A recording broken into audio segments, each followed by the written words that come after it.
Parachute ট্রেনিংয়ের একটা course ছিল অ্যাডভান্স ট্রেনিংয়ের জন্য। তো সেই প্রশিক্ষণ চলাকালীন সময়ে যশোরে একটা দুর্ঘটনা হয় যে আমার সাথে আরেকজন প্যারাট্রুপার আমরা মাটিতে নেমে আসার সময় উনি ভুলবশত আমার প্যারাশুটের মধ্যে ঢুকে যান,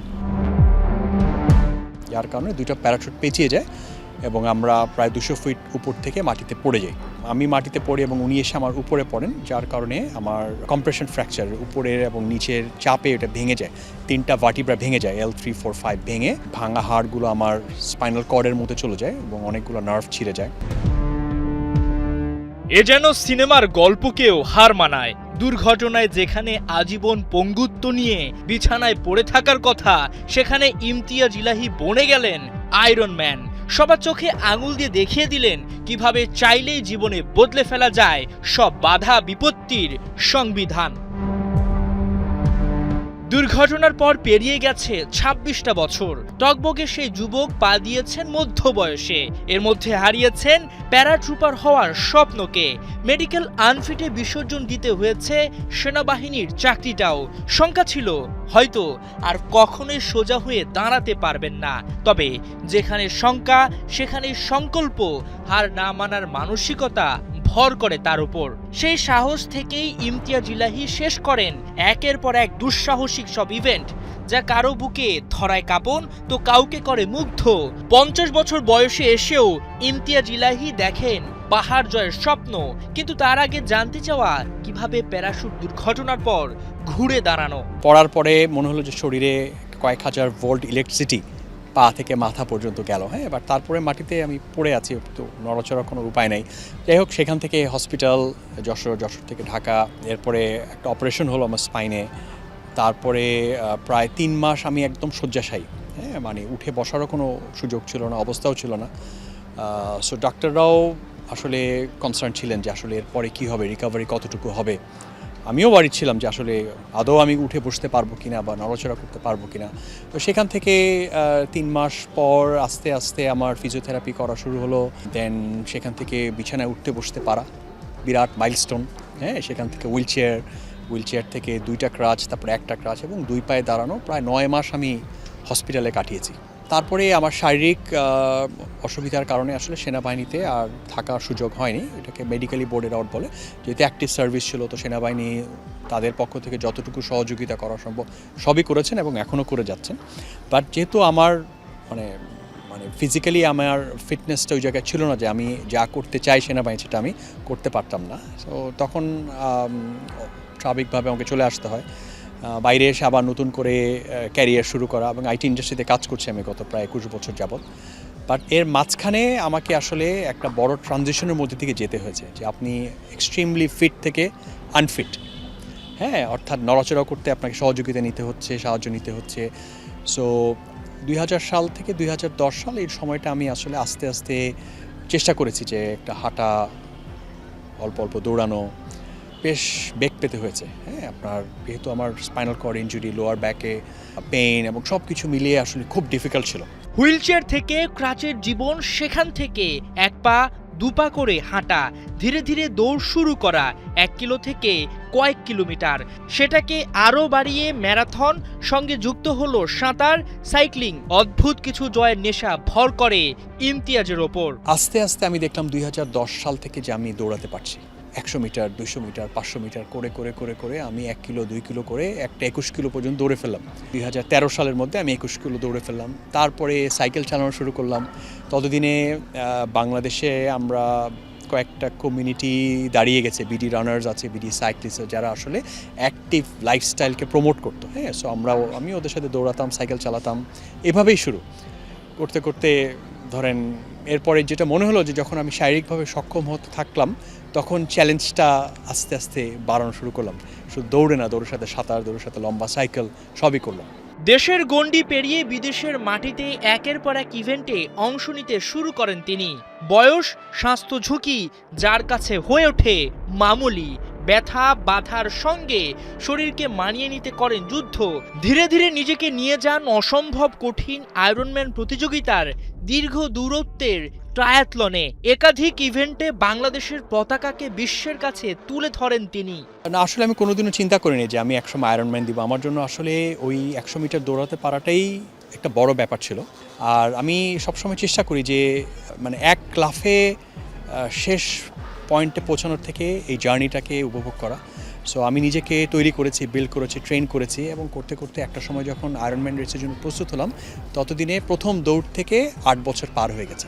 সো এই লম্বা সময়টা আসলে আমার জন্য একটা বড় প্রস্তুতিমূলক সময় ছিল, যেটা আমাকে শারীরিক এবং মানসিকভাবে তৈরি করেছিল। এবং আমি অবশ্যই আমার পরিবারকে ধন্যবাদ দিতে চাই, বিকজ তাদের সহযোগিতা এবং সুযোগ ছাড়া আসলে এই কাজগুলো করা সম্ভব হতো না। আয়রনম্যান রেসটা হচ্ছে 226 কিলোমিটার পুরো দূরত্বটা, বাট এটা আবার 3টা ভাগে ভাগ করা যায়। একটা প্রথমে আপনি 3.8 কিলোমিটার সাঁতার কাটবেন, তারপরে উঠে 180 কিলোমিটার সাইকেল করবেন, তারপরে সাইকেল শেষ করে আবার 42.2 কিলোমিটার দৌড়াবেন। এবং পুরোটা শেষ করতে আপনার 17 ঘন্টা লাগবে, বাট এই প্রতিটা ডিসিপ্লিনের মাঝখানেও আবার কিছু সময় ধরা আছে, এর মধ্যেও এটাকে শেষ করতে হবে, নাইলে আপনাকে পরবর্তী ধাপে যেতে দিবে না। সো ওইটাকে সব মাথায় রেখে ট্রেনিং করেছি। প্রায় 8 মাস আমি এটার পিছনে স্পেন্ড করেছি। প্রতিটা আলাদা আলাদাভাবে করা যায়, বাট 3টা যখন একসাথে করবেন স্বাভাবিকভাবে এটার ফিজিক্যাল এফার্টটা অনেক বেশি লাগে। তাই আপনি যে ট্রেনিং বলেন কত ঘন্টা ট্রেনিং করতাম, তাইলে যদি বলি তাহলে ধরেন সপ্তাহে মিনিমাম 10 থেকে 12 ঘন্টা এবং উপরে আরও 16-17 ঘন্টা আমাকে এটার পিছনে সময় দিতে হয়েছে। সো আমার দিনকেও সাজাতে হয়েছে, যে আমার ভোরবেলা 4:30টার সময় ঘুম থেকে উঠতে হচ্ছে, আদারওয়াইজ তো ওয়ার্কিং আওয়ারের মধ্যে ট্রেনিং করা সম্ভব না। সো ভোরবেলা ট্রেনিং শেষ করে অফিস করে এসে তারপরে আমার বাকি কাজ। ডান পা ঠিকঠাক কাজ করে না, তীব্র ব্যথা শরীর জুড়ে, যখন তখন পঙ্গুত্ব নেমে আসতে পারে। সেনা জীবন থেকে আইটি সেক্টরে কাজ করা এই ট্রায়াথলেট ভালো করেই জানেন, কিন্তু জীবন কি আর ব্যাকরণ মেনে চলে সব সময়? আমার মনে হয় যে ওই কেনটাই আসল, যে কেন মানুষ আজকে পৃথিবীতে এত কিছু করতে পেরেছে ওই কেনর উত্তর খুঁজতে গিয়ে। তো আমারও মনে হয়েছে যে আমরা তো সবাই কাজ করি, খাওয়া দাওয়া করি, পরিবারের দায়িত্ব পালন করি, সমাজের দায়িত্ব পালন করি, বা নিজেদের জন্য কতটুকু করি। আমার যেটা মনে হচ্ছে এই ট্রেনিংটা শুধু আসলে আমি আমার নিজের জন্যই দেওয়া। এবং এইটার পরে যে প্রাপ্তি, এটা আসলে যদি সবাই এটা সেলিব্রেট করেন, বাট এইটার জার্নিটার থেকে যে এক্সপিরিয়েন্স এটা শুধু আমি পাই। এবং আমার মনে হয়েছে যে আমার শারীরিক মানসিক বিকাশের জন্য এটা খুব জরুরি। এটা আমাকে নতুনভাবে পৃথিবীকে দেখতে শিখিয়েছে, বাঁচতে শিখিয়েছে, এবং আমার আশেপাশে যারা আছেন সবাইকে এটা উদ্বুদ্ধ করেছে যে তারাও যেন নিজেদেরকে কোনো একটা গণ্ডির মধ্যে না রেখে এমন কিছু চ্যালেঞ্জকে নেওয়া, যেটার জন্য তাদেরকে অনেক পরিশ্রম করতে হয়, অনেক কিছু স্যাক্রিফাইস করতে হয়, বাট এটার শেষে যেটা তুমি পান সেটা আসলে অমূল্য। না, আমার মনে হয় যে সমাজের দৃষ্টিভঙ্গি অনেক পরিবর্তন হয়েছে। যখন আমি শুরু করেছিলাম তখন একরকম ছিল, এখন কিন্তু সব বয়সের মানুষই এখন অ্যাক্টিভ থাকতে চান, দৌড়াতে চান। তাও আসলে আমরা যারা ট্রায়াথলন করেন বা এন্ডুরেন্স রানিং করেন বা অনেক লম্বা দূরত্বের রেস করেন, তাদের ব্যাপারে সবাই বলে কি দরকার, মানে এই বয়স হয়েছে 50 বছর বয়সে যে তোমার এটা করার কি দরকার। বাট আসলে দরকার কি না এটা তো আমরা না চেষ্টা করে এই লিমিটটা সেট করে দিতে চাই না। বাট তারা বলেন, বাট আই এম শিওর তারা নিজেরাও এনকারেজ ফিল করেন, তারাও উৎসাহ দেন। আমার বন্ধুরা যারা আছেন, আমার সিনিয়ররা যারা আছেন, তাদের সাপোর্ট এনকারেজমেন্ট আছে দেখেই আসলে আমি সাহস করে যাচ্ছি এখন। না, পেইনটা আছে, পেইনটা সহ্য করতে হয়। আমি পেইন ম্যানেজমেন্ট করতে করতে একটা জায়গায় আমি ওই পেইনটাকে নিয়েই চলি।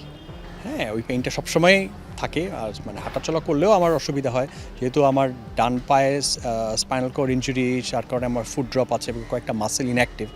সো স্বাভাবিকভাবে একজন সুস্থ মানুষ দৌড়ালে ওনার যে পরিমাণ এফর্ট লাগে, আমার এফর্ট অনেক বেশি লাগে। আবার এটাকে মানিয়ে নিয়েছি, কারণ আমি যা করতে চাই সেটা করতে হলে আমার আর কোনো অপশন নেই, এটাকে ম্যানেজ করতে হবে, ম্যানেজ করে চলতে হবে। আমি সবসময় চেষ্টা করেছি যে এমন কোনো কিছু নিজের জন্য একটা লক্ষ্য স্থির করার প্রতি বছরই, যেটার জন্য আমাকে অনেক এফর্ট, সময়, রিসোর্স ব্যয় করতে হবে, যেটা আমার ভালো লাগে আর কি। আমি যেটা এটার জন্য ট্রেনিং করছি এটার জন্য। সো আমি গত বছর যেমন আমি একটা হিমালয়ান সামিট পাহাড়ের চূড়ায় পৌঁছানোর সুযোগ হয়েছিল, 6476 মিটার। সো আমার 2026 সালেও ইচ্ছা আছে সেই উচ্চতাটাকে অতিক্রম করে আরেকটু উঁচু কোনো পাহাড়ের চূড়া ছোঁয়া। পাহাড় তো জয় করা যায় না, আপনি পাহাড়ে গিয়ে শুধু ছুঁয়ে আপনি ফেরত আসতে পারেন, পাহাড় জয় করা যায় না, এটা আমার নিজেরও রিয়েলাইজেশন এবার যাওয়ার পরে। বাট আমার ইচ্ছা আছে। জীবন তো এমনই, যেখানে সবাই শেষ দেখে ফেলে, কিন্তু নিজের আত্মবিশ্বাস মনোবল বলতে তো কিছু একটা থাকে। সেটাই ইমতিয়াজ ইলাহীর সবচেয়ে বড় অস্ত্র। জীবন যেখানে থমকে গিয়েছিল, সেখান থেকে আয়রন ম্যান। সাবেক এই সেনা কমান্ডো যদি হার না মানেন শারীরিক প্রতিবন্ধকতায়, তবে সুস্থ ব্যক্তি কেন পারবে না? ইমতিয়াজের প্রশ্নটা শুধু সেখানেই আটকে নয়, প্রতিটা মানুষের কাছে বার্তা পৌঁছে দিতে চান সাইক্লিং, সাঁতার, ম্যারাথনটা সবার জন্য বাধ্যতামূলক, জীবন বাঁচার হোক উপাদান। বাংলাদেশে এখন অনেক অ্যাথলিট আছেন যারা প্রফেশনাল অ্যাথলিট, অনেকেই আছেন অ্যামেচার অ্যাথলিটদের সংখ্যাই কিন্তু বেশি যারা এখন শখের বসে দৌড়ান।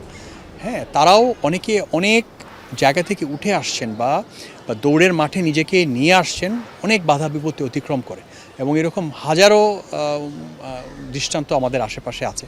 সো এইটা আসলে ইন্ডিভিজুয়ালের উপর অনেকখানি ডিপেন্ড করে যে আসলে আপনি কি চান করতে, কতটুকু যেতে চান।